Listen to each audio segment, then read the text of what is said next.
স্বাগত। দেখছেন দিনের প্রধান খবর আর খবরের পেছনের খবর নিয়ে পর্যালোচনামূলক অনুষ্ঠান বাংলাদেশ এখন। আপনাদের সঙ্গে আছি আমি সুলতানা রহমান, আর আমার সঙ্গে আলোচনার জন্য স্টুডিওতে আছেন বাংলা ভিশনের বার্তা প্রধান মোস্তফা ফিরোজ এবং নিউ এজ পত্রিকার যুগ্ম বার্তা সম্পাদক সঞ্জুজ্জামান।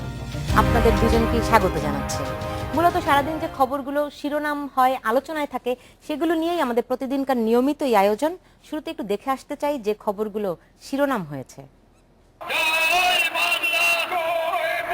যারা বোমাবাজি জ্বালাও পোড়াও করে মানুষ হত্যা করছে তাদের ধরে পুলিশে সোপর্দ করতে আহ্বান জানিয়েছেন প্রধানমন্ত্রী শেখ হাসিনা।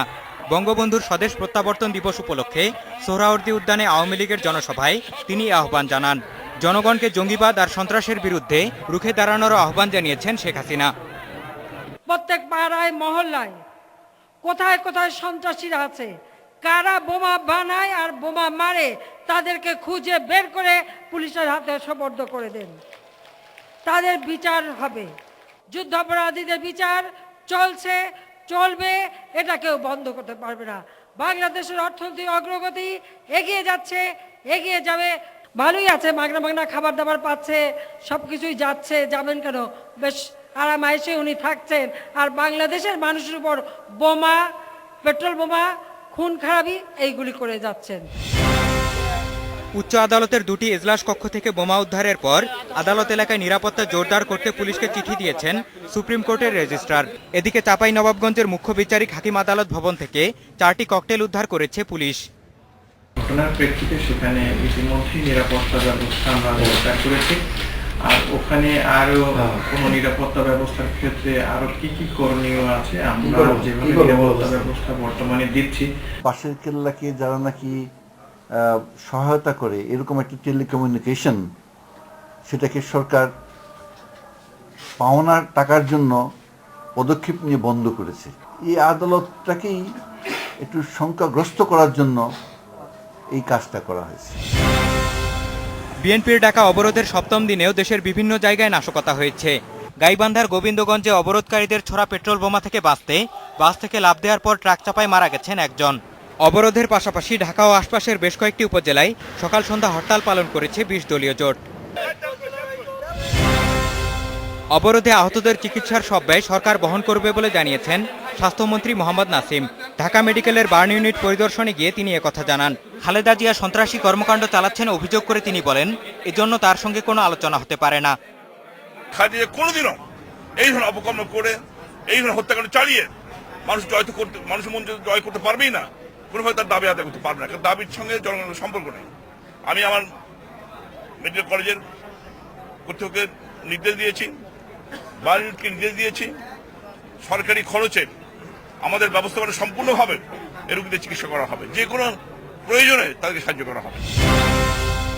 নতুন প্রধান বিচারপতি হিসেবে নিয়োগ পেলেন আপিল বিভাগের জ্যেষ্ঠ বিচারপতি সুরেন্দ্র কুমার সিনহা। আগামী শনিবার তার শপথ নেওয়ার কথা রয়েছে বলে জানিয়েছে আইন মন্ত্রণালয়। মঞ্জুর মোর্শেদ, ইন্ডিপেন্ডেন্ট নিউজ। মঞ্জুর মোর্শেদ জানাচ্ছিলেন সারাদিনের খবরগুলো। যে 7ম দিনের মতো অবরোধ চলছে টানা, এরই মধ্যে প্রায় 14 জন মানুষ মারা গেছে, বেশ কয়েকজন আহত হয়েছে। এই অবরোধ একই সঙ্গে কিন্তু আপনি জানেন 19টি জেলায় হরতালও ছিল গতকাল। মানে অবরোধ আর হরতালের মধ্যে আসলে কি কোনো তফাৎ আছে? আর এই সহিংসতাই বা কতদিন কি চলবে আসলে? জনাব মোস্তফা ফিরোজ। হ্যাঁ, সেটা তো আমরাও তো আসলে কেউ, মানে যারা গণমাধ্যম কর্মী, আমরাও তো কেউ আসলে বুঝতে পারছি না যে এটা কতদিন চলবে, কারণ একটা অনির্দিষ্টকালের এবং যেটা আপনি বললেন যে অবরোধ, হরতাল, মানে কোনটা অবরোধ কোনটা হরতাল, আসলে এটার কোনো ডেফিনিশন কিন্তু কেউ খুঁজে পাওয়া যাচ্ছে না। তবে মনে হচ্ছে যে অবরোধটাকে আরও মানে কঠোরতর করার অংশ হিসেবে হয়তো হরতাল দেয়া হচ্ছে। কিন্তু আমরা রাজনৈতিক ভাষায় তো হরতালের পরের স্টেজ আসলে অবরোধ নাকি? না, নানান স্টেজে হইতে পারে। মানে অবরোধের প্রত্যাহারের পরে আবার হরতাল হইতে পারে, পাবলিক গ্যাদারিং হতে পারে, নানাভাবে হচ্ছে। কিন্তু এখানে যে কি হচ্ছে আসলে মানে কারো কাছে কোনো ব্যাখ্যা নেই। একটা অনির্দিষ্ট একটা গন্তব্যে চলছে। আপনি দেখেন যে মনে করেন যে এই যে বললেন যে 14 জন মানুষ মারা গেল এবং অনেক গাড়ি পুড়ল। আমি যদি গণবিক্ষোভেও আপনি বড় বড় যদি দেখেন যে সরকার বিরোধী বিক্ষোভ, শান্তির জন্য হোক, প্যালেস্তানিদের এর দাবির পক্ষে সংহতি জানানোর জন্য বড় বড় গণবিক্ষোভেও কিন্তু এত মানুষ মারা যায় না। বড় বড় গণবিক্ষোভেও কিন্তু যখন পুলিশ অ্যাটাক করে তখন কিন্তু এত গাড়ি পড়ে না।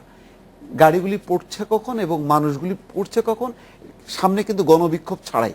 দেখেন দিনের বেলায় কিন্তু কোনো অবরোধ নেই, দিনের বেলায় কিন্তু হরতাল নেই। যত গাড়ি পোড়ার ঘটনা আপনি যদি পরিসংখ্যান নেন সন্ধ্যার পর থেকে শুরু হয়।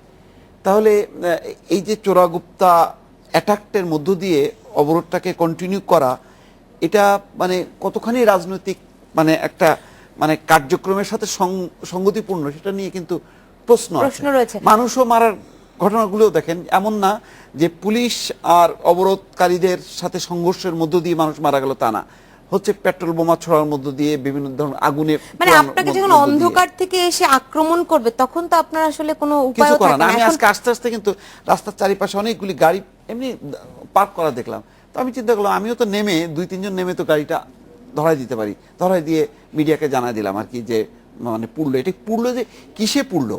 অবরোধের একটা সর্বাত্মক অবরোধের মানুষের পার্টিসিপেশনের মধ্য দিয়ে কি পুড়ছে? তা তো পুড়ছে না, সেটাই। এই যে নাশকতা, রাজনীতিতে কি এই নাশকতাটি আসলে স্থায়ী রূপ পেতে যাচ্ছে জনাব শহীদুজ্জামান? স্থায়ী রূপ পেতে যাচ্ছে কিনা সেটা তো আমরা বলতে পারবো না। না, আমরা আগে কিন্তু দেখেছি চোরাগুপ্তা হামলার ব্যাপারে মোস্তফা যেটা বলছিলেন যে আমরা ওইভাবে গণবিক্ষোভ, ওইভাবে মানে বিশাল সমাবেশ এরকম কিছু দেখছি না, কিন্তু গাড়ি পুড়ছে, লোক মরছে, এগুলো দেখছি। এই চোরাগুপ্তা হামলাগুলো আসলে কখন হয়? যখন আপনি প্রতিবাদের সকল পথ রুদ্ধ করে দেন, তখন কিন্তু মানুষ প্রতিবাদের বিকল্প পদ্ধতি হিসেবে চোরাগুপ্তা হামলায় যেতে বাধ্য হয়। এটা আমার ব্যক্তিগতভাবে আমার ধারণা, এবং অনেকে এটা মনে করেন বলে আমার ধারণা, আমি যতজনের সাথে রাজনীতিবিদদের সাথে বা কিন্তু সেটিকে কখনোই কিন্তু রাজনৈতিক কর্মসূচি কিংবা রাজনীতির অংশ কিন্তু মানে অংশ হিসেবে স্বীকৃতি কিন্তু দেয়া হয় না। যখন আপনি নিয়মতান্ত্রিক আন্দোলনের বাইরে গিয়ে এ ধরনের নাশকতামূলক কর্মকাণ্ড করবেন তখন কি তাকে রাজনৈতিক কর্মসূচি রাজনীতির অংশ বলে? যদি বক্তব্য শেষ হয়ে থাকে আমি তাহলে এ করি কোনো, আচ্ছা আমি আপনার কাছে ফিরছি আবার। সেটার ক্ষেত্রে আমি বলবো যে এটাই আমি মানে বক্তব্যটা সেটাই। এটাকে কিন্তু একটা হ্যাঁ যেটা বলছে যে যখন কি রাজনীতির গতানুগতিক পথগুলো রুদ্ধ হয় তখন সন্ত্রাস বাড়ে, কিন্তু আপনি দেখেন এই যে অবরোধের কর্মসূচিটা এটাকে এত আকস্মিকভাবে দেয়া হলো যে একটা মানে টেম্পো তোলার আগেই আপনি একদম সর্বাত্মক আন্দোলনের ঘোষণা দিয়ে দিলেন। হ্যাঁ, সেজন্য সরকারকে বলতে পারেন সরকার দায়ী, অমুক দায়ী, তমুক প্রশাসন দায়ী, সব কিছু হতে পারে, কিন্তু আমি কি মানুষকে, আমার দলকে, আমার নেতা কর্মীদেরকে কি মানসিকভাবে অনির্দিষ্টকাল অবরোধের জন্য যে ধরনের পাবলিক গ্যাদারিং, পাবলিক সাপোর্ট নিয়ে যে প্রস্তুতির দরকার আছে একটা আন্দোলন কি ছিল সেটা কিন্তু অনুপস্থিত। কিন্তু হঠাৎ করে অনেকেই কিন্তু বিস্মিত হয়েছেন, অনেকে বিশ্বাস করতে পারছিল না যে দলের নেতা কর্মীদের মধ্যেও একটা বিভ্রান্তি দেখা গেছে যে খালেদা জিয়া কি আসলে কি অবরোধটা মিন করলেন না কথার কথা বললেন, যে উনি ঠিক কথার খেইটা মানে মানে বিদ্যমান অবস্থার মধ্যে এরকম কিন্তু একটা বিভ্রান্তি ছিল। জি জনাব শহীদুজ্জামান, আপনার কথাটা অসম্পূর্ণ ছিল। জানি রাজনৈতিক কর্মী এক সময় ছিলাম, মোস্তফা ফিরোজ এক সময় রাজনৈতিক কর্মী ছিলেন বলে আমার জানা। তো আমরা সেই সময় সেই সময় রাজনীতির একটা ফেজ আমরা দেখেছি এবং আন্দোলনের বিভিন্ন পর্যায়ে আমরা দেখেছি। এরশাদ বিরোধী আন্দোলনের সময় অনেক বেশি সক্রিয় ছিলেন, সেই সময়টার কথাই বলছি যখন আমরা মোটামুটি ভাবে সক্রিয় ছিলাম রাজনীতিতে। তো এখনকার যে পরিস্থিতিটা তখনকার পরিস্থিতি থেকে একটু আলাদা। আমি যে কথাটা বলার চেষ্টা করছিলাম যে যখন প্রতিবাদের সকল পথ আপনি রুদ্ধ করে দেন, দেখেন যে বিএনপির পক্ষ থেকে বলা হচ্ছিল যে 5ই জানুয়ারিকে কেন্দ্র করে তারা একটা বড় ধরনের শোডাউন করবে, বড় ধরনের একটা কর্মসূচি করবে। আমরা দেখলাম সেই কর্মসূচির অংশ হিসেবে তারা একটা জনসভার আয়োজন করতে যাচ্ছে। আপনি সেই জনসভাটার পথটা রুদ্ধ করে দিলেন। আপনি একটা দেশের একটা বৃহৎ রাজনৈতিক দলে একটা গাজীপুরে তারা জনসভা করবে, সেই জনসভাটা আপনি করতে দিলেন না। আপনি দলের